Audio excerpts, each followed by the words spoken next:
I'm now with Dan Griffith, who is the Chief Test Pilot of the Light Aircraft Association. Dan has just brought an aircraft in this morning, the LAA MysteryShip. Dan, how long have you been a pilot and what was the attraction of the LAA to you?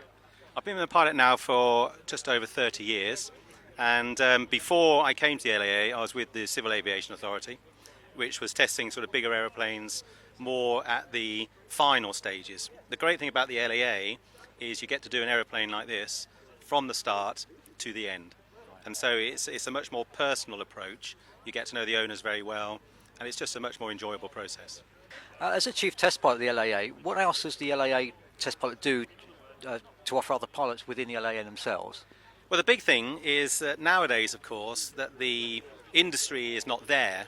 We're not bringing people through that are test type of people that can fly something like this from the start. Also, the military are not training as many people. So now the LAA in the old days used to rely on Neville Duke and John Farley, people like this coming out of the military, and anything that was difficult we would give them. But now we haven't got that sort of people coming along, and my remit now is we are bringing people through. We run twice a year, we run an introduction to testing course, which is very good, very well attended, and what we're doing is we're looking at mentoring people over the next 2 or 3 years once they've done that course, to try and bring them into the position where if we get something like this, high performance aeroplane, we can do a homegrown person to go and fly and test it. We have Richard Seeley, the owner. I'm going to ask Richard a couple of questions and he's then going to inform us of what the various members of the team did. Richard, thank you very much for bringing this aircraft along, which I believe is its first outing from Boscombe Down. What actually made you want to put a LAA MysteryShip together? Well, it's been my ambition and Ron's ambition for a very long time to build an aircraft from the golden age of air racing in the United States. In fact, I think Ron has been wanting to do this for a very, very long time indeed. The idea came together in beginning of 2008. The aircraft took 4 years to build. It was built almost exclusively at Ron's workshop in Durley. It was a great job. Ron's team did a great job. It's a real quality product. I've also enjoyed enormous support from the Light Aircraft Association. John Tempest, who did the stress calculations, and Francis, who has overseen the project and been to visit the project several times at Durley, have been hugely supportive and hugely helpful, and without their support it would have been extremely difficult.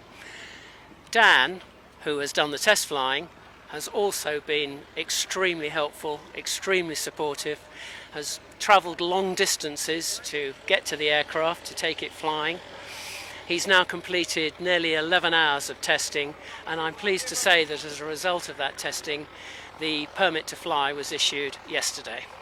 Ron, you've put quite a few aircraft together over the years, I know, and fantastic workmanship, and you're second to none with the standard.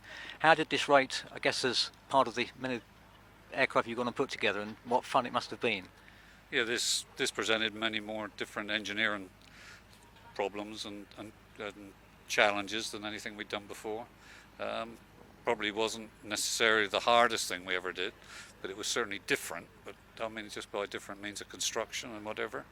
But I mean, it's if you're driven, perhaps as I am, and you have people to support you, and can share the same dream, and you can have someone to pick up the bills like Richard did, and it was an unrelenting project, then all things are possible.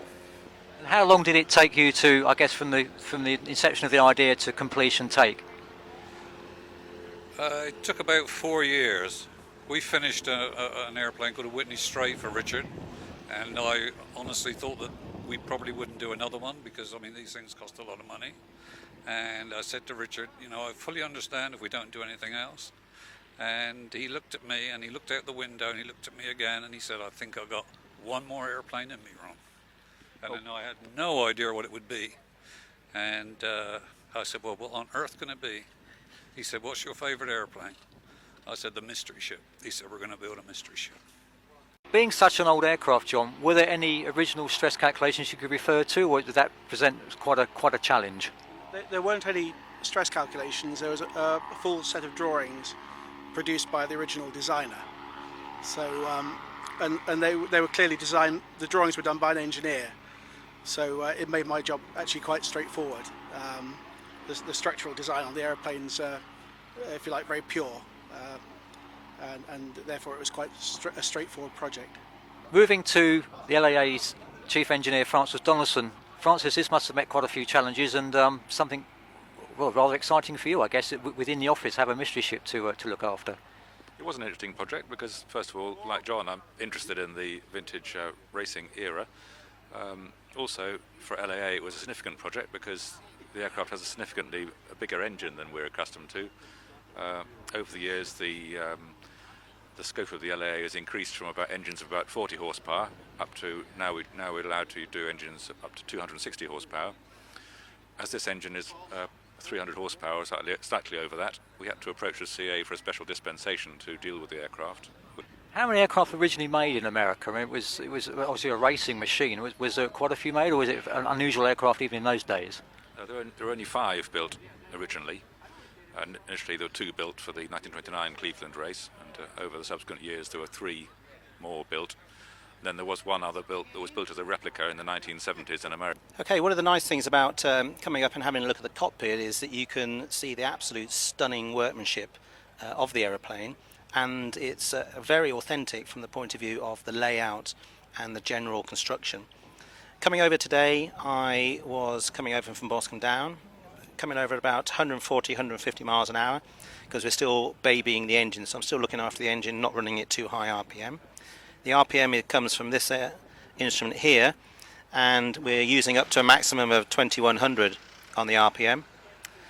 Altimeter came across at around 2,000 feet today. This is an original Breitling watch from the era, which is superb. Magnetos over at this side, this gives it the electric spark from the firing of the engine point of view. Down on the far side over there, we've got a primer which allows us to put petrol into the engine before we start it so that it fires very quickly. And then there's basic instruments for electrics, engine here, fuel here, and more engine instruments down the side. Otherwise inside it's pretty much authentic, and if you have a close to the wheel well here, you can see the beautiful wooden construction of the aeroplane, and most of the aeroplane is wood, which is very unusual.